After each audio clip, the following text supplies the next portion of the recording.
You're listening to the Run for Your Lives podcast.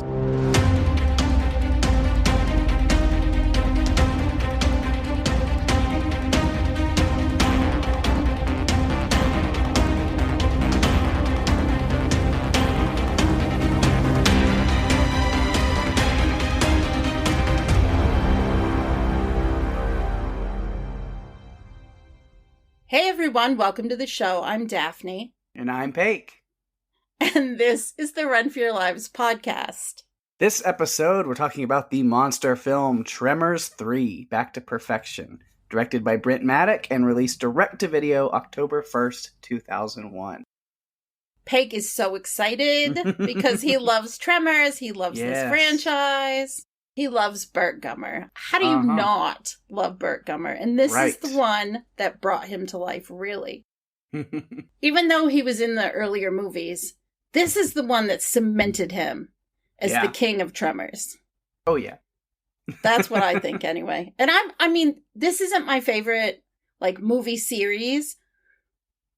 I hadn't even seen any of the Tremors past the first one until about 2 or 3 months ago. And now it's like, I always look forward to these. I like when we get to, our milestone episodes, or we're getting close, because I know it means we're going to get to cover another Tremors. Yeah. And it's so much fun. It's that time. It's like the season penultimate episode of the podcast. So it's not quite the finale, but the episode before. Peg, this is episode 50. Oh, man. Can you believe it? Because I can't. I feel like we just started this podcast 4 months ago. I'm not going to say yesterday, because I feel like it's been longer than that. But I feel like we haven't been podcasting together that long. Right. And now, here we are at episode 50. It's crazy. It blows my mind. It's been so much fun, and listeners, you're going to have to wait and hear later on what some of the fun things we have for the next season. Yeah. But for now, let's talk a little Tremors 3. Mm-hmm. So it was filmed in Santa Clarita, California. You'll notice the title says Back to Perfection. Well, not only do we get Bert Gummer, but we're also going to get Nancy, Mindy, and Miguel from the original film. And then, oh yes, who could forget him, Melvin? Everyone's favorite pain in the ass is back again. Yeah. This, as I mentioned earlier, I feel like, this is the first film where Bert Gummer is the main character. And I found out when I was looking into this that this is actually Michael Gross's favorite Tremors film that he was in. Really? When I rewatched it, it just made me laugh just a little bit more, because I thought, he really likes this one, so I'm going to watch it a little bit differently, knowing that. I just thought it was really cool. Yeah. He had a lot of fun with it. How do you not have fun playing around with this stuff? I mean, it's a fun franchise. Oh, yeah. And we're going to continue to dig into it until we reach the end, which, oh my gosh, Pake. How many are there? There's 7 now? 7. Mm-hmm. And this is only number 3. Yeah. Oh my gosh. We have a long way to go. Mm-hmm. This is the only film in the series to be rated PG and not PG-13. I did hear that was a mistake. Someone just didn't put 13 down. I don't know. Yeah, because that's real. There's still a good bit of language and stuff in this movie. Absolutely. Absolutely. So the budget was $6 million. But the thing about this movie is it was never released in theaters, so there are no box office results. Yeah. It was direct to video. It is the longest Tremors movie at 104 minutes. It was longer than I expected. For some reason, I thought this one was 1 hour and 20. So when I put it on, it was like, really? It's that long? Okay. You always strap in for a fun ride when you watch these, so it never really matters. Mm-hmm. Pake, you know what time it is. Bring on the synopsis. All right. The now famous Bert Gummer returns to his hometown of Perfection, Nevada for the first time in years, but the deadliest Graboid evolution yet forces him to save the town he swore to protect. Oh my god. Talking about Graboid evolution, which I know we're going to talk more about, oh my god. Mm-hmm. The latest in the evolution chain is probably one of the most humorous looking monsters I have ever seen in a film. Uh-huh. I'm not sure anyone could convince me. Otherwise, I don't know what anyone could show me that would make me change my mind. But we'll see. All right. Well, I guess with that all covered, we might as well just jump in and talk about another insane Tremors movie. They're just... they get more and more ridiculous, and I love it so much for that. You warned me of that when we covered the first Tremors, which was our first episode, which is why I think we decided to do this every 25 episodes. It's just a special, I don't know, it's a special connection to that first film that we covered together. So yeah. It's just a lot of fun. And you did say to me, it does get more and more absurd and ridiculous as time goes on. Yes. But I also think it's just hilarious.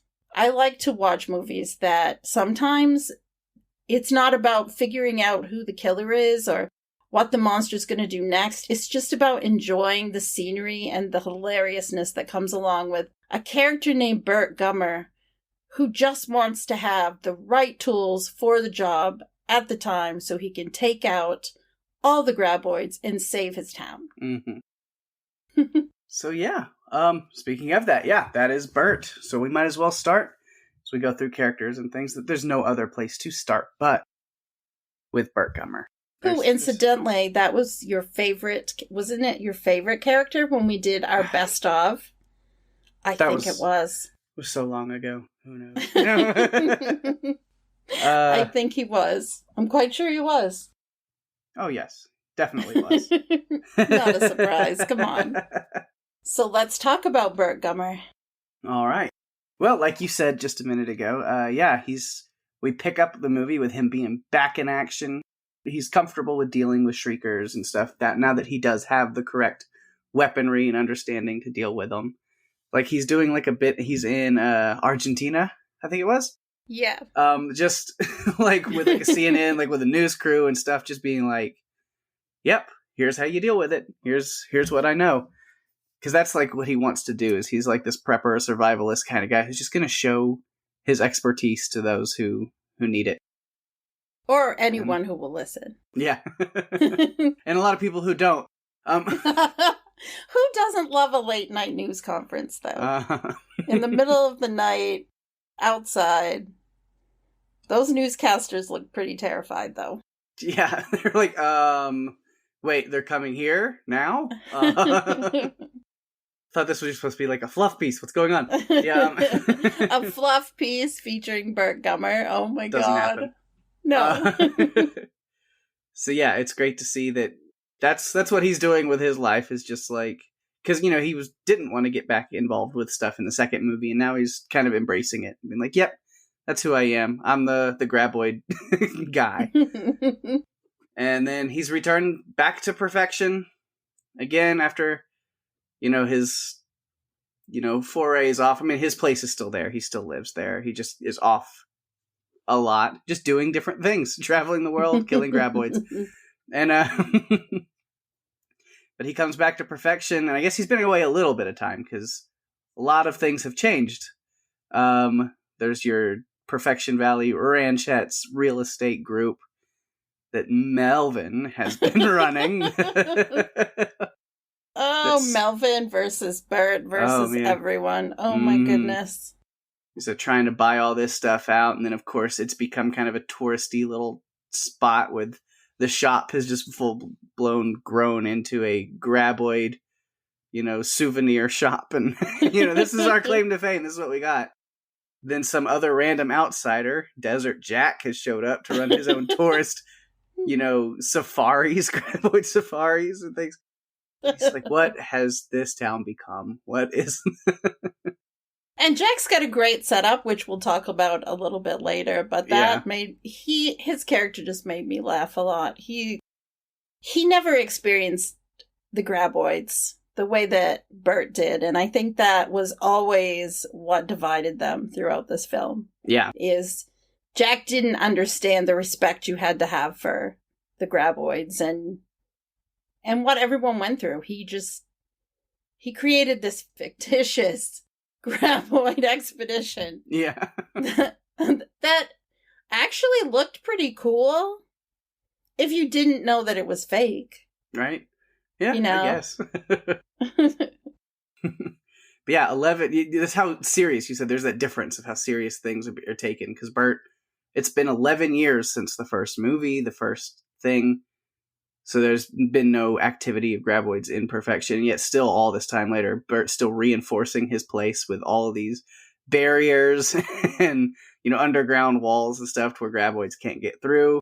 And then, while Jack is here doing this stuff. So Bert is not very fond of Jack and his shit. He's not having it because Jack's, oh my God, you're Bert Gummer. You're the hero. We can work together. You can sign autographs and teach people to shoot and do all this stuff. And he's like, no. That sounds like a terrible idea. Goodbye.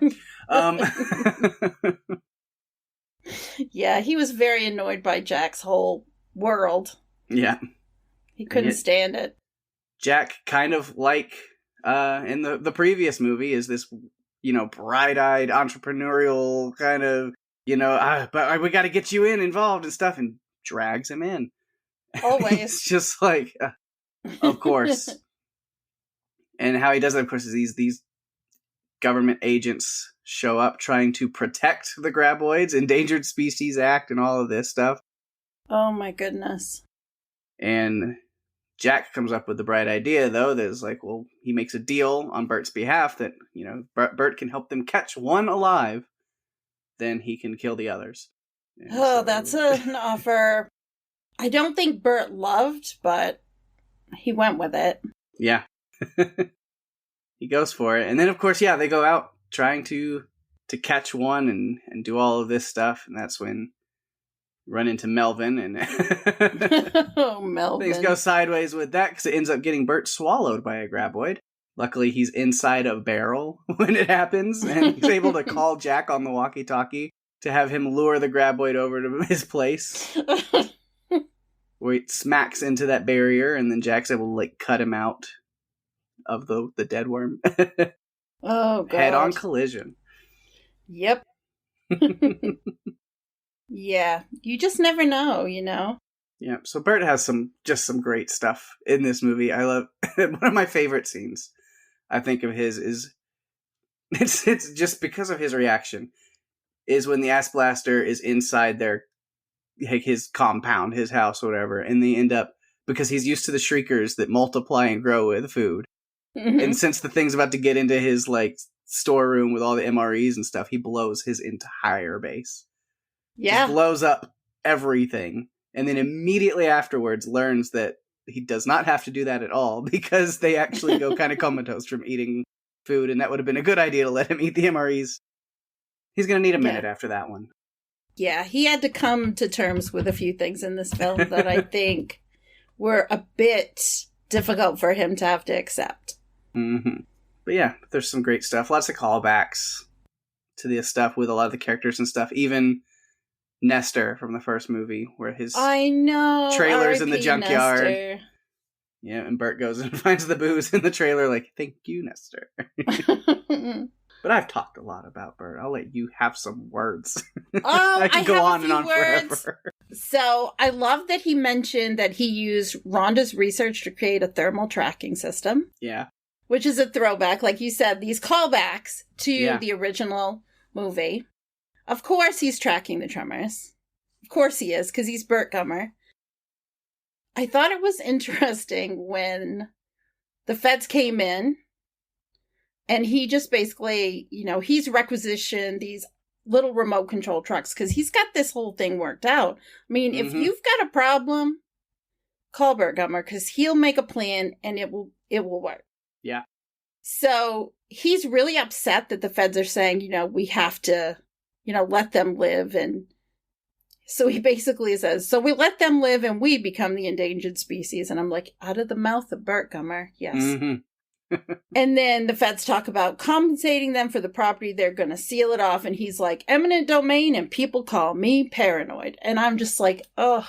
There should be a picture book with all of his quotes. Right.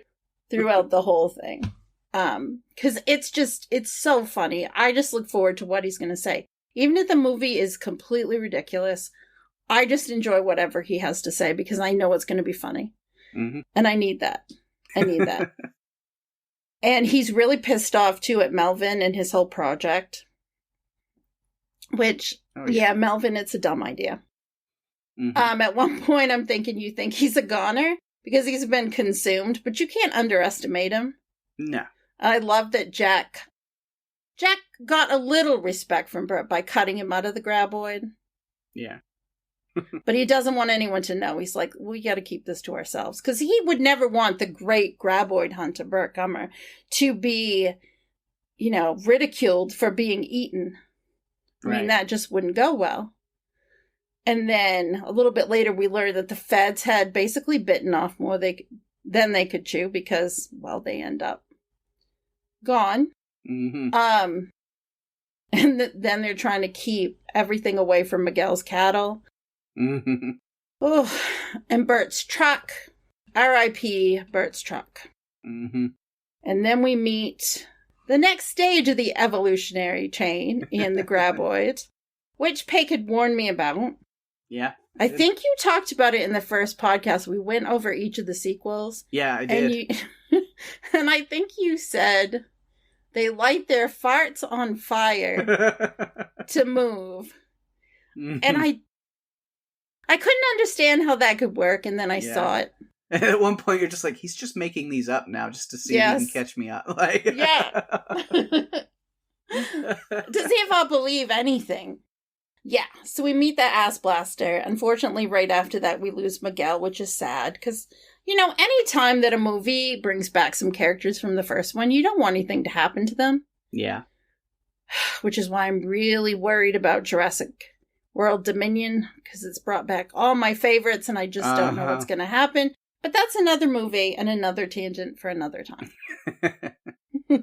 Yeah. I thought it was super fun, though, to watch them hiding in the junkyard. Mm-hmm. And then trying to put together the potato gun. I just was like, oh. Just happened to find all of the parts and pieces, and Bert finds the liquor. But one of the funniest things to me was when he figured out that El Blanco knew where he was because of that highly expensive, high-tech watch that he's wearing. And all I could think is, of course it is. Of course it's the watch. And of course Bert didn't want to get rid of that watch. Mm-mm. He liked it. It was like a little trophy. Yeah. That was very difficult. But I think truly one of the best parts in the movie, probably the best thing Bert did in this whole film, was at the very end. Because that Bert is pissed and doesn't want any of those condos or houses built that Melvin wants to do. So while they get rid of all the other Graboids, El Blanco, who, basically I consider to be Bert's BFF at this point, Bert goes out to the rocks and meets with Melvin and strands Melvin there on a rock. And El Blanco is circling. Yep. And Bert just basically says, between you and El Blanco, they'll pick him every time. Yep. And I just love that Bert solved the housing issues with a Graboid. Hey, it'll do. El Blanco's the safe way to go with that, because they established that in the movie pretty early with him is, he's an albino, so he can't reproduce. So we'll go with all of that logic. Sure, we'll follow it. Of course we will. So he can't split into shriekers and then ass blasters and stuff, so it's just kind of, he's stuck in that one form. And that form, after we've seen these other ones, is pretty manageable. Definitely. I don't want to be around an ass blaster. Mm-mm. No. But yeah, that kind of covers a lot of Bert for me. Share with you. Yeah. Yeah, so, those are all my notes on Bert. Awesome. Well, then we can get to Desert Jack. Oh, goodness. Desert Jack's Graboid adventure, the pinnacle of American entrepreneurship, right?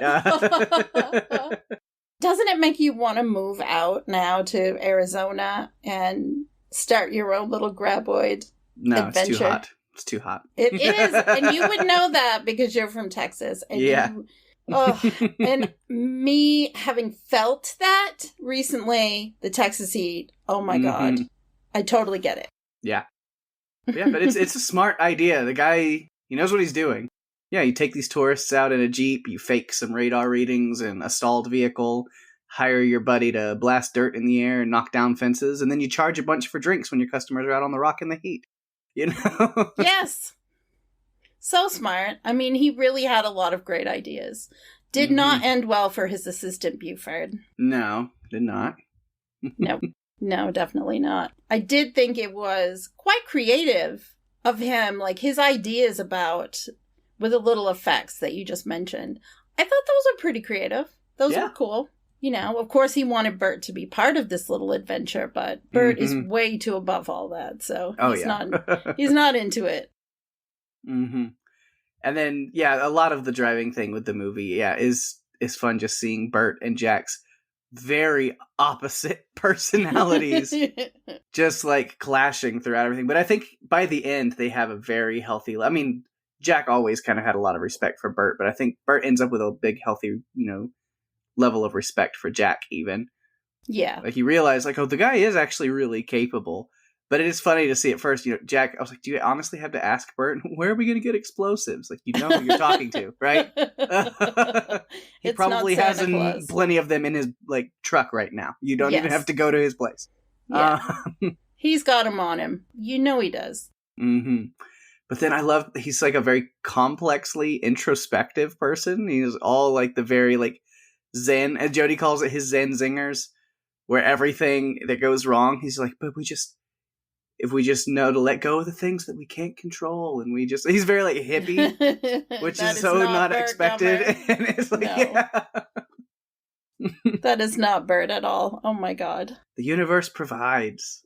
Yeah, no, Bert provides. He gets lots of toys. You know that Bert had such a great time at the beginning of the movie when he had all of the proper tools, lots of ammo, and a huge gun. Like, that's all Bert really wants, to be happy, and Jack is the complete opposite. Yeah. He just needs the universe to give him a boat and a blue tarp. Yeah. Yep. That's all he needs. Which is great. They do. They hop in the boat and they go all the way to the junkyard where then they just have to fight the creatures on that turf instead. It didn't really get them away too much. But they take out the one, at least temporarily, with the fridge. For Miguel. Oh my gosh. Yeah. But I think where it really shifts is Jack becomes really useful because the potato gun thing, like you mentioned, was completely his idea.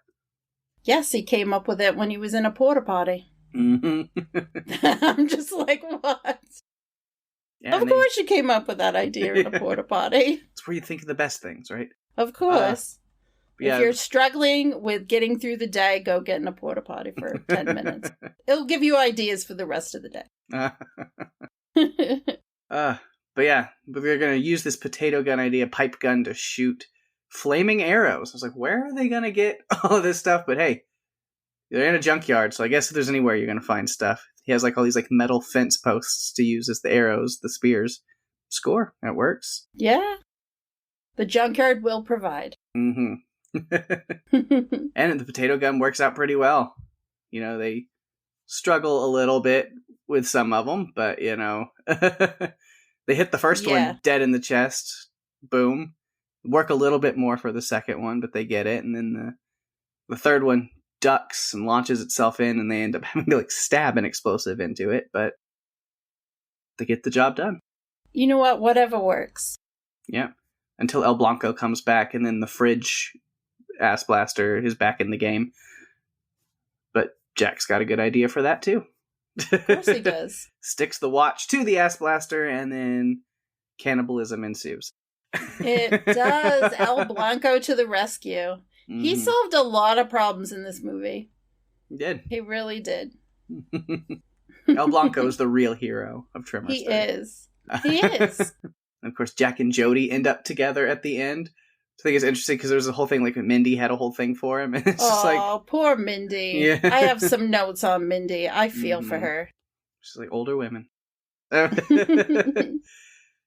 yeah, they ride off in the speaking with Jody, which we'll get into a little bit more in a minute. But yeah, I mean, her shop's back in business. Nancy and Mindy are selling an ass blaster to Siegfried and Roy, apparently. Yeah, imagine that. One that Mindy caught because she is the only one of the rest with a brain. Right. Really. She's very smart for someone who dropped out of school. Yeah. Have to say that. She's the one who figured a lot of shit out. And she wasn't with the others, so she had, she was with her mother who, oh my God. Oh, I feel for Mindy. Her mother was a killjoy most of the time. She just never wanted Mindy to have any fun. And I mean, Mindy was an adult at this point. Yeah. Like, she's not a little girl jumping on a pogo stick. Right. She's an adult, and her mother was treating her like she was 5. Not good.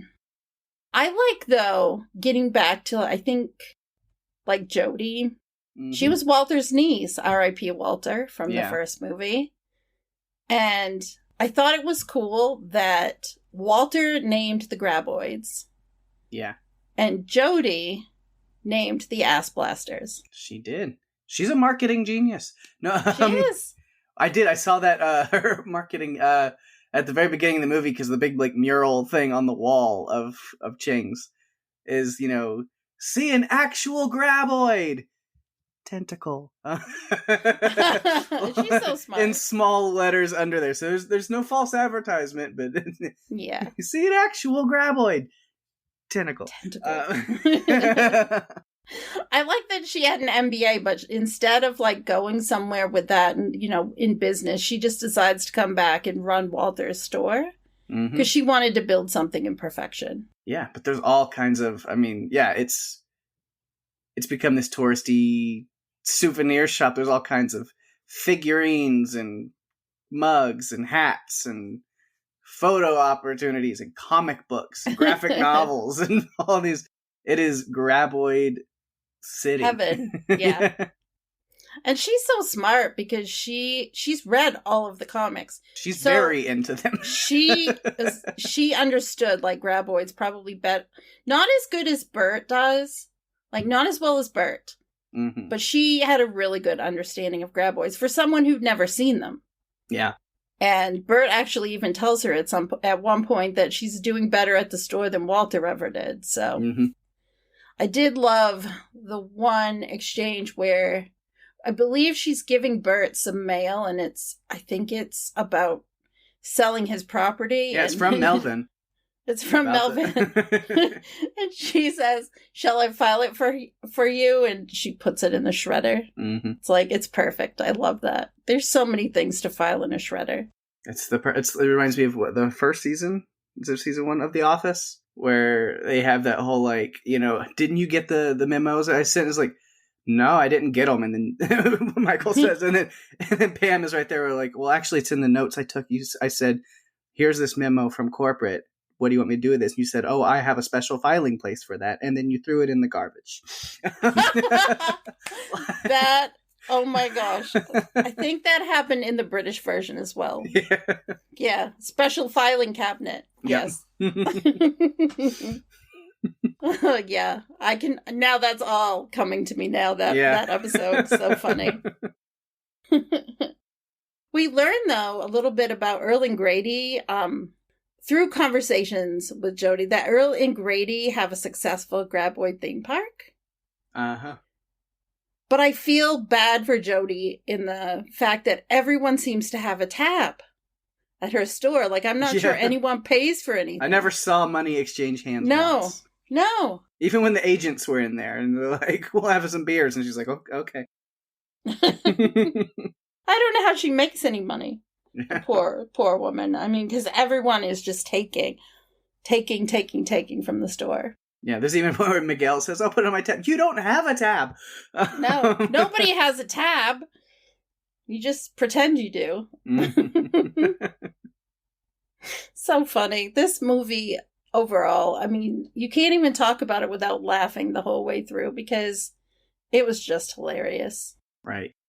There's some great stuff Jodie's capable too. I think, her badass moment, that's not as funny, but, badass moment is she kills one of the ass blasters when it chases her into that, like, shipping container, and she crawls out, and there's gasoline spilled all inside. So she locks it in there and then waits for it to try to blast its way through. Explodes the whole thing. And then she's like, I killed one! Well, yeah, you kind of did. You locked it in and it couldn't get out and it blew itself up. Mm-hmm. Yep. Okay. We'll take it. She's also the one who came up with the mattress idea. Yeah. Like putting the mattress over them, which I thought was good. I liked Jodie. I think she was a good character. I was still surprised, though, that she ended up with Jack, but okay. Yeah. That's fine. Works for me. I'll take it. All right. If you take it, I'll take it because this is your movie series. Speaking of the movie series, you mentioned, we'll get into Mindy and Nancy, her mother. I was like, holy crap. Because at first I did not remember or think. I was like, oh, there's no way it's the same girl. It is. Or Mindy. And then I had to look at it and I was like, yeah, Ariana Richards returns as an adult. As Mindy. She, after Jurassic Park and Lost World and the first Tremors, she really hasn't done much work as an adult at all. No, she hasn't. And so the fact that she came back for this movie as an adult was really cool. And then, of course, Charlotte Stewart as her mother, Nancy, same actress as well. Yeah. You mentioned, Miguel, the same thing. But it's cool whenever you can bring back these actors to reprise these roles, but especially her because she just doesn't do a lot. Yeah, no, she was great as Lex in Jurassic Park, but she really hasn't gone on to do much else. Yeah. So we talked about you see that she's got a thing for Jack because she's like fixing up his pants and taping for him. I guess that helps something. I know. Oh, gosh. So as Mindy's talking to Buford, and you can tell she's crushing on Jack to an extent. She's like, I get, but how does somebody so intelligent and capable and this? She's just like a few moments away from being so hot. Like you're just waiting for her to you're waiting for her to let it out. Yeah. So I thought that was funny. And then at first I thought, oh, is it like, between both of them, are they a thing? Because she's working on his stuff, but then no, not really. He's kind of just, it's a crush on her end, and he's more interested in Jodie. Yeah, I love that Mindy caught an ass blaster. Yeah. She nuked a ham. It looked like a ham. She threw it in the microwave. I want that microwave. I want a magic microwave that can heat an entire ham in 3 seconds. Yes. Where do I get a microwave like that? At the store of suspension of disbelief. Okay. That's on 5th Street, right? No. Yes.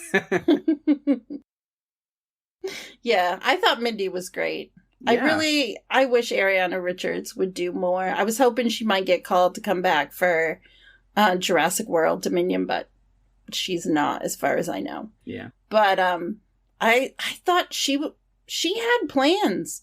Like, when everyone else is clueless and doesn't know what to do, she was like, okay, we're going to do this. Yeah. She was like... And they get attacked on the roof after being stuck in the box hiding out. And then, they're able to get into the store and then beat it up with furniture and then hide in a meat locker. Yeah. So smart. Yeah. She was good. I'm glad that they brought her back for this. I'm glad that we got to see a lot of those characters. Like... a few, well, not a lot, but we got to see a few of those characters back again for this film, because anytime a movie goes back and pulls in characters from the past, I know I mentioned this earlier when we talked about Miguel dying, but anytime they bring that back, it just builds that connection. It uses that to kind of endear you just a little bit more. Yeah. To the film and the story. Yeah. And of course, this mother and daughter duo has some bad moves as well. Mainly Nancy. I was like, why did you call these government people? Yes. Like, they were going to head out to take care of the Graboid problem. And she's like, oh, I know what I'll do. I'll call the one group of people that Bert absolutely hates. Yes. And then they'll come and screw everything up. Because they show up and they demand protection of the endangered Graboid species. And then they're like, and if things get out of hand, then we'll just kick you all out of your homes and give you some kind of compensation for it. Yeah. Brilliant. Great idea, Nancy. Yep. So smart. Yeah, and she's like, well, that's not what I wanted you to do. No, well, you should have thought of that. People do things differently than what you're expecting sometimes. Mm-hmm. Pay attention and think about it first. Right. And then there's one thing Mindy does that I didn't understand, but then I guess it didn't matter. It's like a weird complaint on just the story. It was like, Mindy, why would you have Jack throw his keys to distract the Graboid? It was like, that was your first choice? Like, out of all the other, like, less important things you can throw? Like, oh, your keys. But then I was like, well, I guess it doesn't matter because he can drive without them, apparently. Magic car. Yes, he can. Well, he did take something off the key ring. I wondered if that was the key to his car. Maybe. But, yeah, I couldn't. Maybe I was paying attention too closely and I wasn't supposed to. I don't know. That could have been. Maybe he pulled the, like, one, like, key with the ignition to the ignition still off. But, yeah. So then we got magic microwaves, magic Jeeps. Special place. Magic everything. A magic carpet's going to appear in the next one. We had a magic mattress. So, yes, we did. Never know. Yeah. I guess the only other notes, unless you had some more on them, that I have on just like random other little characters is, these agents. Agent Murlis, just kind of a little throwaway thing. He realizes the Graboids do come from eggs, which we see in the Ass Blaster, that lie dormant for 300 years before they hatch and create the new Graboids. So that was interesting. Yeah. Little science information behind the science behind the Graboid. Yeah. And then, of course, Melvin. Like I said, Mel. Excuse Mel. Me. Oh, my God. Robert Jane reprising that role as well. Him grown up and as an adult now, coming back. Running the real estate firm that's buying out the valley. Bert's not interested. And I was like, how stupid. Melvin's still a dumbass. When the Graboid shows up before it grabs Bert, Melvin's beeper's going off, his pager's going off, and he's like, you gotta throw it. And where does he throw it? Right at Bert's feet, because he's an idiot. Thinking. Yeah, because he's Melvin, and it's okay. Because, in the end, Bert gets the last laugh. Mm-hmm. And that makes me eternally happy. Yes. Yeah, but that is all of my character notes. Do you have anything else? No, I think that you have pretty much. Let me take a quick look here and see if there's anything else. No, I think that you basically you've brought up everything. Oh, there was one thing that was that Jack had made in the deal with the feds, was that if Bert would help them catch the Graboid, then Bert would get his hunting license. And I'm like, hunting license? It took me a minute to realize, Graboid hunting license. Yeah. And then there was a point where we learned that Jack used to pitch single A ball. Yeah. I believe it. Yeah, I believe it too. But those are the only other notes that I have. All right. Well, then we get into some notes about Graboids and their evolution stuff. The monster notes of the episode. Oh, I love the little bit that I got. Notes. Yeah. It's my favorite part. As much as I love these movies so much, this one is awful with the CGI. The lower budget that these things go, the worse it's going to look. And I remember, like, as soon as it starts, the first time we see all those shriekers rolling over that hill, I was like, oh yeah, this one's going to be a rough one in the CGI department. Especially those ass blasters. Like, they were not good. The practical, like, puppets that they used a couple of times. Great, as practical will be, but anytime they use the CGI for the ass blasters, it's awful. It is terrible. Yeah. Not good. Like, it's hard to watch. It is a little bit. I'm like, I love these movies. I love these. I have to keep reminding myself. Yeah, not good. Not good. I feel like they did a lot with the Graboids. I think the Graboids themselves, which we didn't see a ton of, those were more the puppets. Yeah, except El Blanco was still, when he would come up out of the ground, was still real bad CGI. Even like when he comes up on the outside of Bert's property, where he's got that whole like just cross that line and all, it's self-defense. And like the editing on that CGI, like the concrete barrier that's completely immovable is all warped and moving with the dirt. I was like, oh god, they didn't even try. It was beginner CGI artists that worked on that. That would be like if I went and tried to work on it, because I know nothing about working on CGI. So yeah, that would be me. Yeah, so even that, oof, you know how I am with CGI, and as much as I love these movies, I was like, going into this one, it's like, yep, this one's gonna be a little rough. You will always call it out, though. Oh, yeah. Even if you love a movie series or you are endeared toward a movie series, you will always call it out. Oh, yeah. And say, no, the CGI was not good. I agree with you. I think the CGI was not good. Not good at all. But it didn't take away too much. But like that El Blanco scene that you just mentioned, it took me out of the movie a little bit with those. And I wish, it might have been better if they hadn't done it at all and just made some noise off screen and just focused on Bert and we could pretend it was happening. Right. See, I keep preaching this sermon about the CGI versus practical for the off chance maybe that there are movie studios and editors and things that listen to this podcast, and that way maybe my voice will be one of the things that makes them decide we're doing practical on our movie because it's gonna be better. It's gonna be better. Worth it, people. If you are a movie editor, executive, writer, anything listening to this, it's worth the extra work for practical every single time. And that, my friends, was a statement by the practical effects pastor, Pake Allen. Yes. This message has been approved. Man.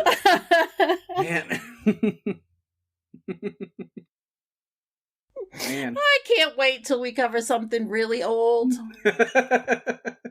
I already have ideas for the next season of our show that I'm thinking, I'm going to have to really be ready to listen to you go off.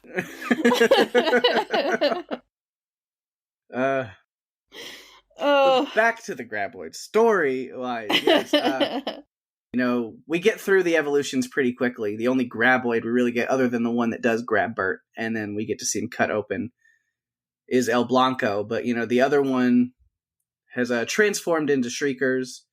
And we kind of find that out, really, because even before, if you pay attention in the second movie, you kind of know, because they say the feds were chasing it. It wasn't chasing them. And Bert's like, well, that's not a good sign. That means it's purposely heading away because they become very docile when they're about to split into Shriekers. And so he was like, well, the fact that they were chasing it means we're there.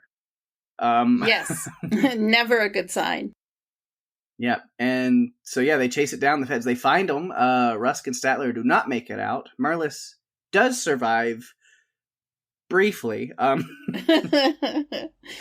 However, ever so briefly. Yeah, he's able to spray himself with the fire extinguisher like Earl did in the last movie, and then almost got away. But I guess they took a big chunk out of his back on his way out. Don't hit yourself in the back on the way out. Oh, wait, no, they do it for you. Yeah. But then, all the Shriekers go into a valley where they can be cornered. And then as our crew gets near there, they're ambushed by El Blanco and have to wait him out. And that gives those Shriekers enough time to move into the next transformation in their evolution. And so, I love it. They use the music on the radio from Mindy and the truck to distract El Blanco so they can go after the Shriekers, but then there's nothing there but just a husk of what was once a Shrieker. And then they Yeah, they've shed their skin like some kind of demon spawn cicada. Well, I'm sorry, that was a redundant thing. Cicadas are already evil demon spawn from hell. But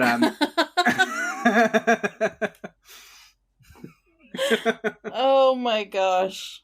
But either way, we get punchy tonight. Either way, we get the ass moves.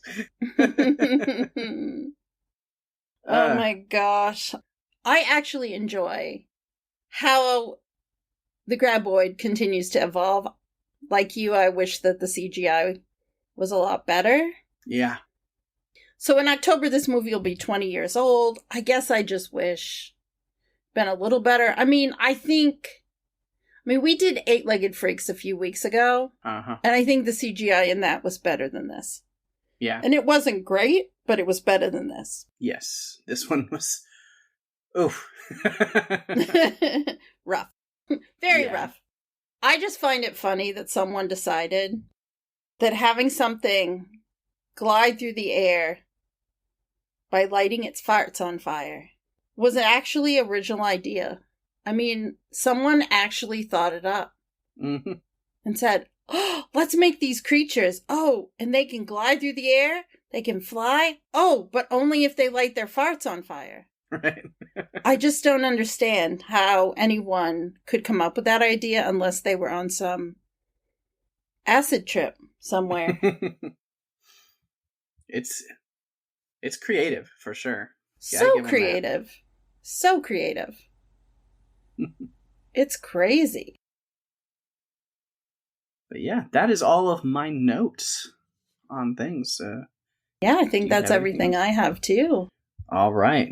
Well, then that means we get some fun production notes and stuff, which I always look forward to seeing what you have. Thanks. I try to come up with some interesting things.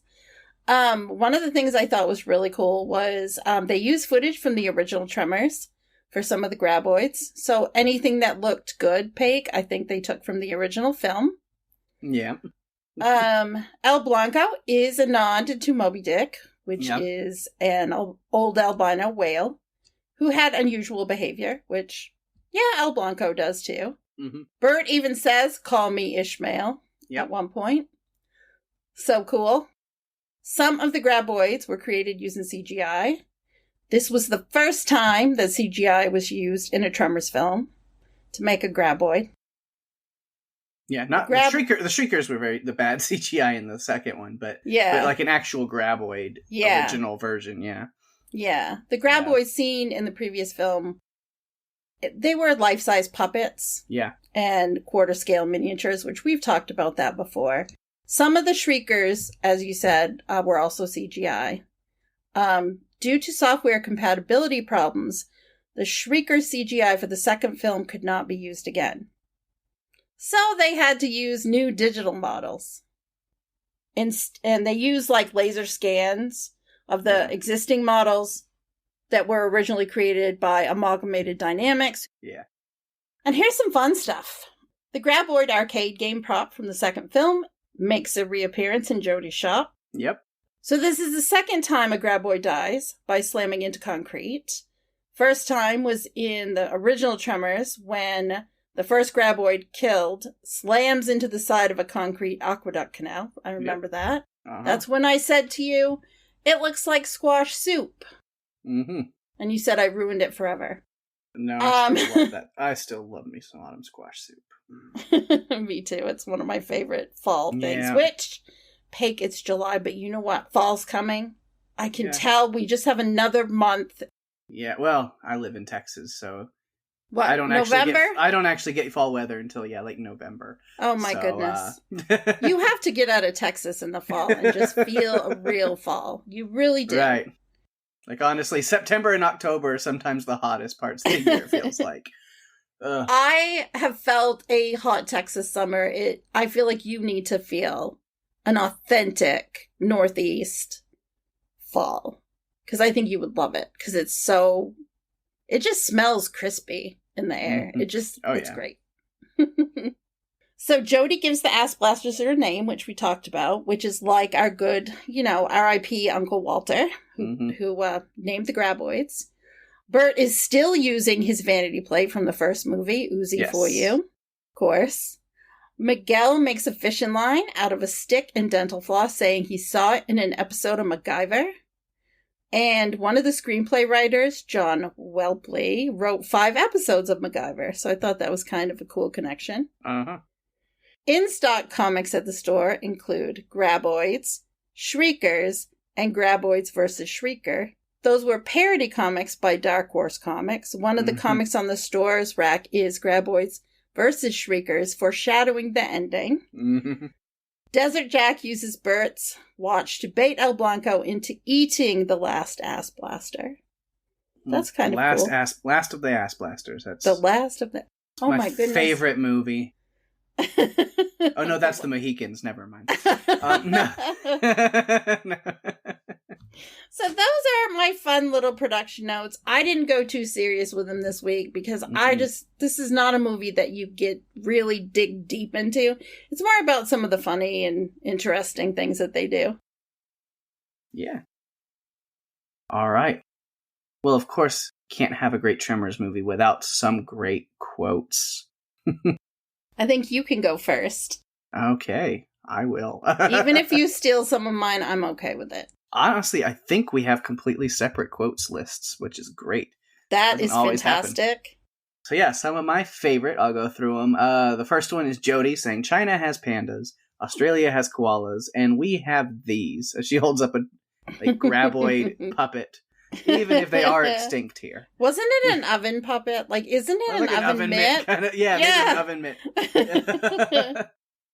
So funny. One of the favorite little just like throwaway lines I thought was funny is the tourist mom taking a picture of her adult son with Bert. It was a little weird.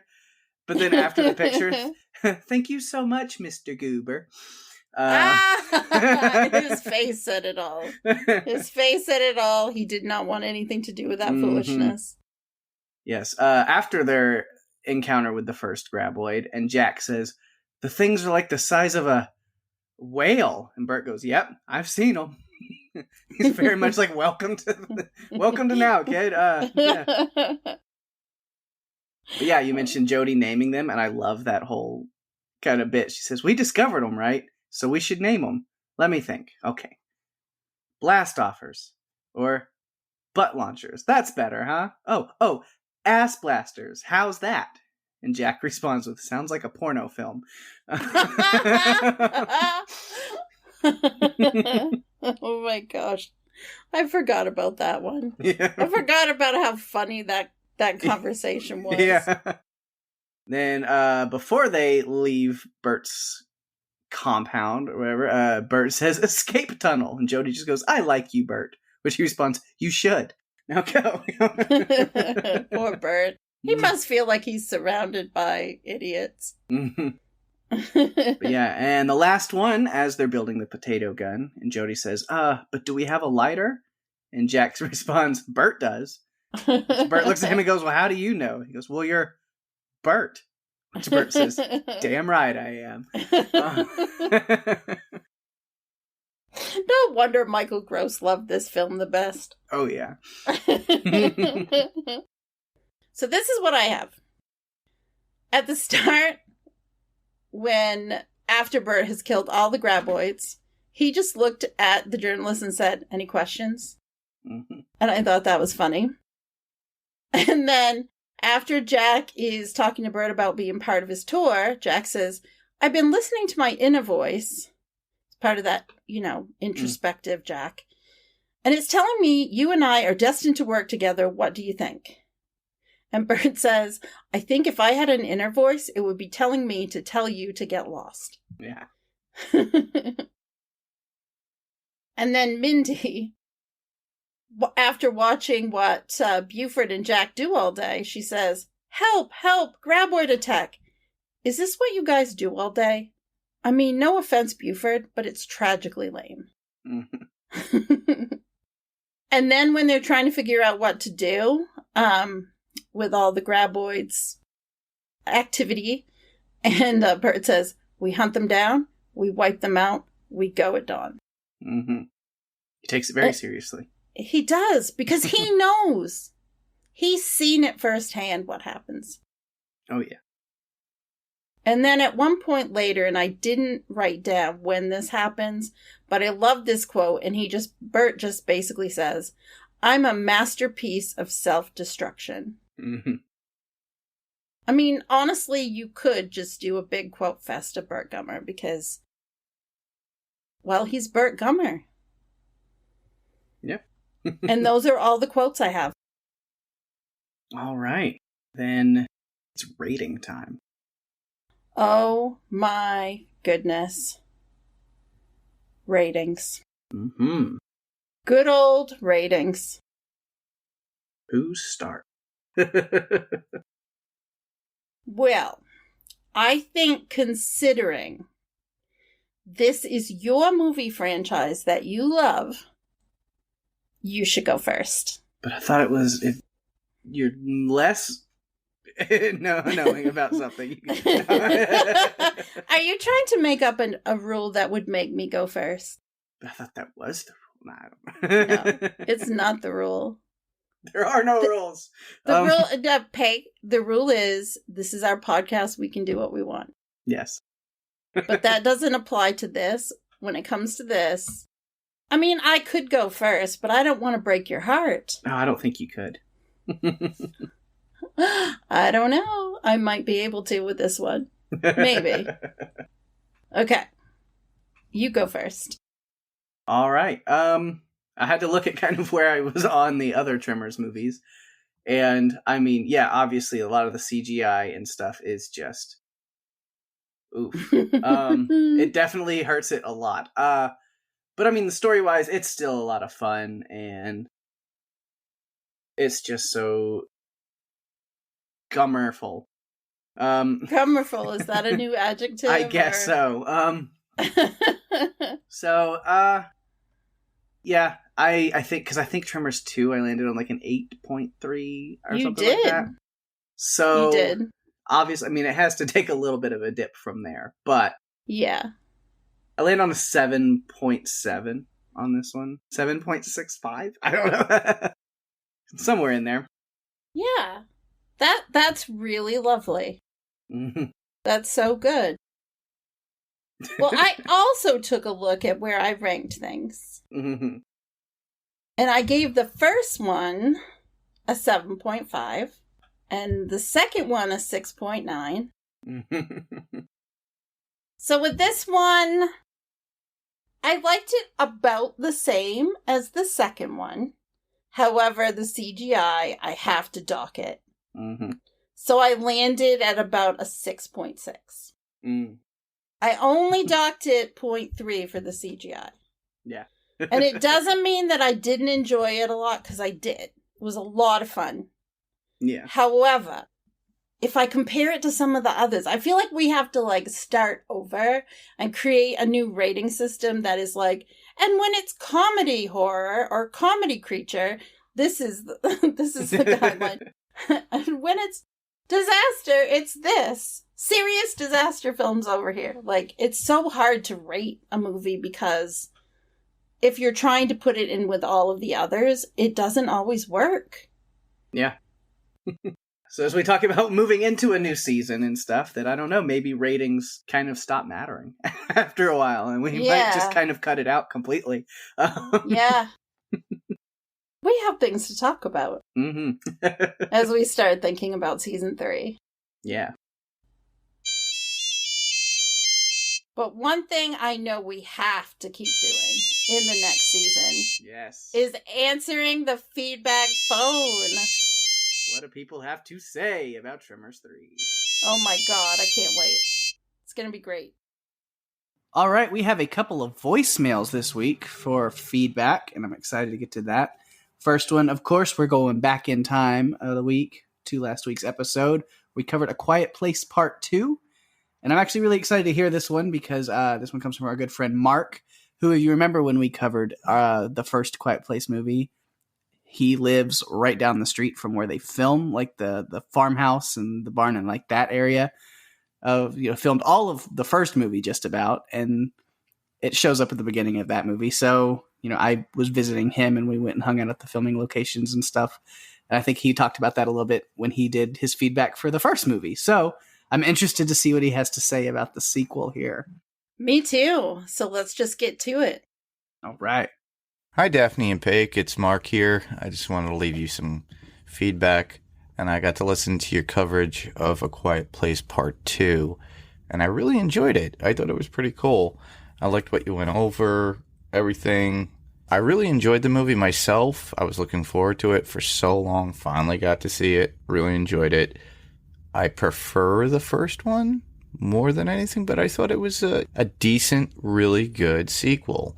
And I'm looking forward to if they actually do get Krasinski back on board to actually do a third one. I do agree with that completely. To give you a little inside information, because where I live, I literally live 1,500 feet from where the house was from the first film. They literally filmed here for about, I'm going to say, a week and a half. And that was it. And they recreated everything from the first film. They ran the lights across the street. They covered the ground. But they only had to do that for that particular section. I think they CG'd out. The silo that they created, that Millicent and the kid who played the brother in the first film, and that scene in the first film, was torn down years ago. As well as the overhang for where the truck was parked to pick up where they came down. They took that down as well. Still is cornfields there. There's still scarring on the barn from the fire. And they only spent so much time there, and then everything else was further up west where they filmed. They did go back to the bridge, and that's in a different area. I think that's near Armenia. So, yeah, I thought I'd give you a little bit of information there. They were only here for a week and a half, which was pretty cool. And like I said, I love the coverage, and I really did enjoy the movie. And I look forward to what you guys are going to podcast next. Talk to you guys later. Oh, all right. Thanks so much, Mark. I knew he was going to come through with the filming location details. Yeah. Again, yeah, I love talking to him about that because, yeah, like with the first one, him talking about just like, I mean, he said, they were only here a week and a half. That was awesome because they closed off all that road, and he had to like take all these like long detours to get like to work and have to drive around all that, or them setting off all the fireworks and stuff in the middle of the night and shotgun blasts and stuff. He's like, it's cool that they're filming it here, but also like we live there. It's not as glamorous as it seems. That's for sure. It's definitely not as glamorous. I think that people think that, they're filming a movie. It must be so cool to have that happen. No, there are actually a lot of headaches that are attached to it for the people who live in that area. It's just, that's not publicized too much unless I think residents complain and then it makes like the newspaper or something. Yeah. But it's a really cool little spot, and I love that the stuff that's still there is still there. It's good to hear. Yeah. Yeah. But awesome. Again, thanks, Mark. And I'm glad that you enjoyed our coverage of the movie. And me too. Episode. All right. And then we do have a voicemail again for this week for our movie with Tremors 3. And I'm sure you can guess what it is. It's the always expected and always appreciated live Steving from our friend Steve Brown. All right. Here we go. Hey, Daphne and Pake, it's Steve, and this is for Tremors 3, Back to Perfection. I started watching it the other night, but I don't even know how far I got, because it was a bourbon night, and tonight's another bourbon night, so we'll see how far we get. I absolutely love the fact that Michael Gross gets top billing. Obviously, he should. This is the third movie, but obviously there's going to be something new for us to see. Bert is just a little too confident in this opening scene, but not sure where this is going to go. He said he's got the right tool finally. Any questions? Oh, great opening. I may go long on this one. I hope not, though. Oh, nothing good can come to faking Graboid attacks. I can already see this as a bad thing. Oh, Mindy. Appears that you would romanticize just about anything, even fake Graboid attacks. Uh-oh, but that looks like a real Graboid coming towards you. So Mindy has the best plan, even though it's probably not going to work very well. He wouldn't blow the siren unless it was for real. I love it. Your little jungle boat ride. I just finished watching Jungle Cruise, which is amazing and really great movie, by the way. Seriously, the government is now involved in protecting Graboids from Gummer. Well, at least Bert seems to understand these creatures. The harder you come at them, the smarter they get. Great line. I was born to hold out. I love it. It's just great. What the heck? Did Bert just get swallowed by a Graboid? What the heck? That's crazy. He survived, and the guy pulled him out in the chainsaw with the thing, and he broke the. I'm gonna go so long on this one. I'm sorry. I think the Grizzly 50 caliber would have a thing for just about almost anything, Bert. But yeah, definitely your Graboid. And now they can fly?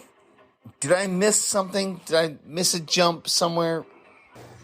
Great callback to the first with Nestor and the moonshine. Oh, you're Bert. Damn right I am. This is great, man. I'm loving this ending. Can't wait for 75, 100. Congratulations, guys. Talk to you later. All right, so thank you so much, Steve. And again, we always appreciate any and all feedback. So anyone who wants to leave us anything for any movie, do it at any time. We always love it. And of course, there's lots of ways to do that. You can find us on Facebook at facebook.com/runforyourlivespodcast. You can email us at runforyourlivespodcast@gmail.com. We're on Twitter at RFYLpodcast and Instagram at runforyourlivespodcast. But above all, if you're enjoying the show, share the love.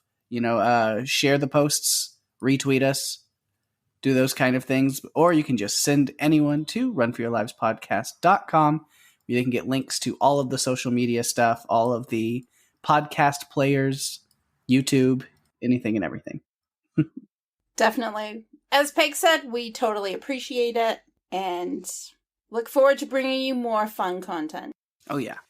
We'll give a couple of shout outs to some things going on in the podcast universe around us. Not a whole lot going on right now. Then over on my other podcast, Strange Indeed, me and Rima are still working our way through season 1 of Sweet Tooth and loving it so much. I am so glad we're covering this show and I'm finally getting to watch it. I love it so dearly. Definitely.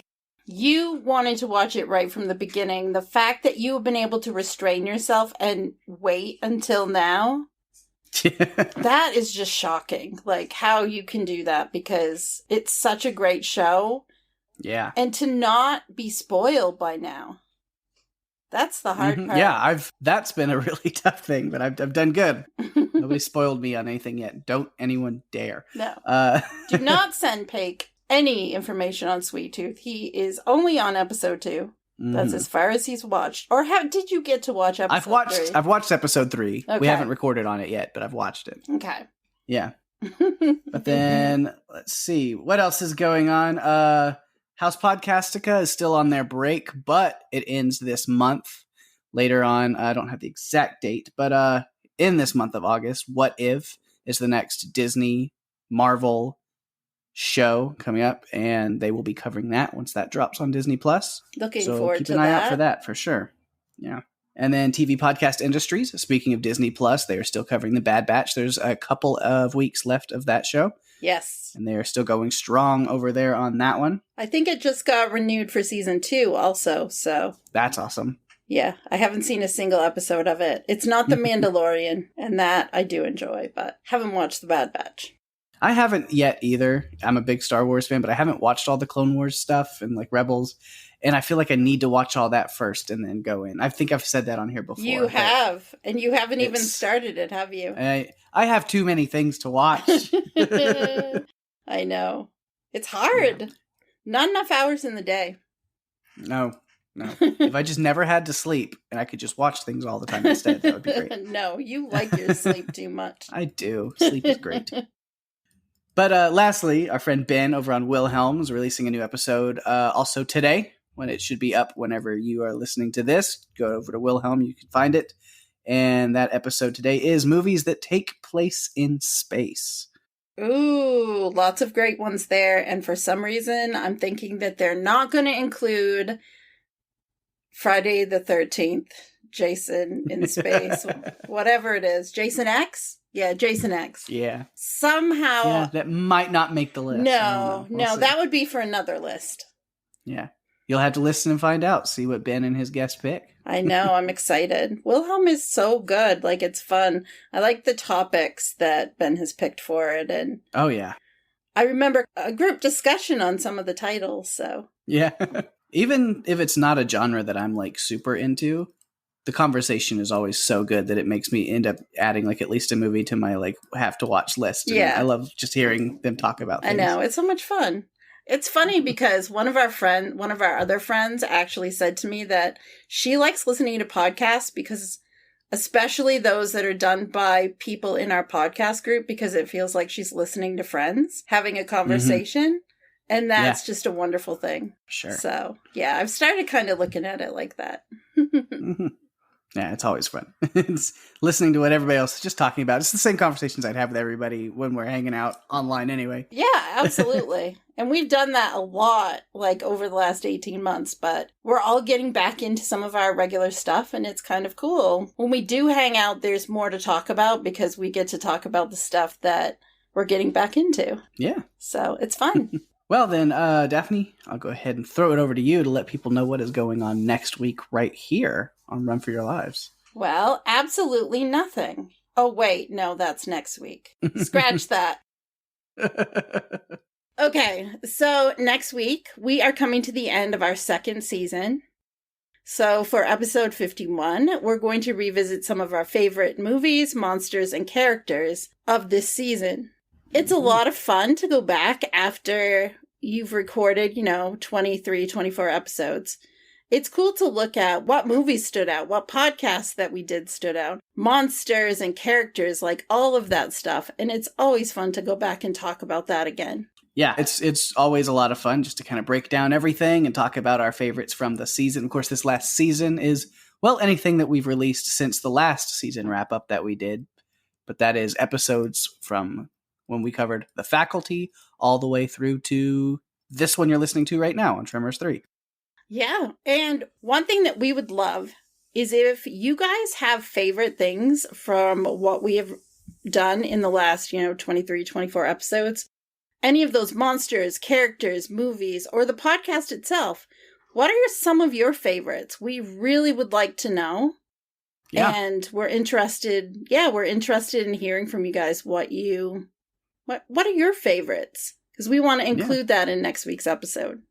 So hit us up with some feedback and tell us what your favorite things we've talked about have been. And you know where to find us because I already said all that stuff a minute ago. Yes, you did. Yeah. So, Pate, do you want to tell our listeners a little bit about what's coming up after next week? Yeah. So, sorry to be the bearer of bad news, but with podcasting, I mean, we've been going strong for a year. Yeah. Like, we are... reaching on is episode 51. So it's almost, a full year of podcasting. And that's been great. And we will continue trucking. But with life getting back to normal and schedules getting busy and stuff, we have kind of decided a season ending is a good time to actually take a little break. So unfortunately, we will be gone for a few weeks, 3 or 4 weeks. We'll be taking some time off that we can record some, backlog some episodes, but also have a little extra time to ourselves to kind of do some other things in our own personal lives and just kind of chill out. Yeah. But we will always be available on, you can email us or send us anything on any social media. And we always love talking to you guys. So we are definitely still around and, you can send us anything. We will always answer back. We're there. And then we will be back with new movies in about a month. So yeah, we're not going away for very long. Mm-hmm. It'll be a good time to go back and listen to some episodes covering some movies and stuff that maybe you hadn't listened to or watched yet. Yeah. Give you some time to catch up on some other ones you haven't listened to. Yeah, and during that time, we'll be sharing on social media some episodes that we think you guys should give it a listen. Mm-hmm. And we're really excited. We've already started talking and planning what next season's going to look like. We have some great things planned, some new things, a few little changes that I think you guys will really like. And also, some of you have requested or submitted movie ideas for us. And I may or may not have put some of them on the schedule already for next season. Yeah. we're listening. We're here. We're here. We are getting back to regular stuff, and it's nice that we can take a little break and just kind of get rejuvenated for the next season. Mm-hmm. We really have been going almost nonstop for the last year. Yeah. So. It's been a wild ride. So we're taking a little pit stop. Yeah. But not really. No. Because we're still going to be working on stuff for you guys. And then we will continue on the track very soon. But yes, new episode next week where you get to hear our, look back and cover all of that stuff. So definitely check that out next week for sure. It'll be a lot of fun. It'll be a good season finale. Yes. You really seem to like the last one. So we wanted to do it again. It's fun for us to talk about. And I hope that you guys enjoy it as much as we did recording it. Mm-hmm. And with that, we've reached the end of another fun episode. Thanks everyone for listening. I am Daphne. And I'm Pake. And if you have to run from shriekers, ass blasters, or whatever creature is the next step in the Graboid evolutionary chain, you'd better run for your lives. Bye-bye.